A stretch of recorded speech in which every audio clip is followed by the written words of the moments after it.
pangit sa kinukulong. Pag kinukulong mo yung superworm, tapos magiging pupa katulad na ito. Naging pupa naman sila. Tapos bumibilog naman sila.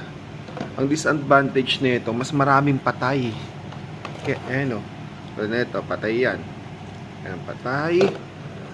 Mas marami siyang namamatay kasi pag kinukulong siya. Ibig sabihin, kahit 2 inch na o 3 inch na, hindi pa rin talaga full grow yun. Kaya mas okay ang hindi kinukulong kesa sa kinukulong din yung patay.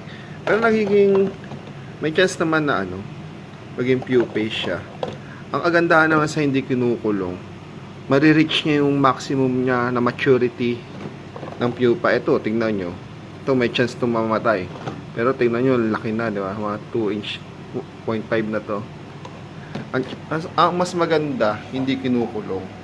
Katulad na ito. Etong mga to, hindi sila basta-basta mamamatay. Magmumult lang sila na magmumult hanggang makuha nila yung tamang size para maging pupa na sila. Tingnan niya. Hanap tayo ng pupae dito. Pupae, ayun o. Tulad niya, no? Di ba? Ito yung natural. Mas maganda yung ganyan, natural lang. Kung bibilog sila. Ayun, bibilog, di ba? Ayan o. Ito yung natural. Hindi na kinukulong-kulong. Kasi, para hindi sila mamatay. Sayang kasi pag namamatay.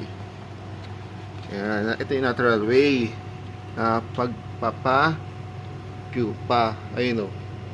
Kung sana sila bumibilog dito.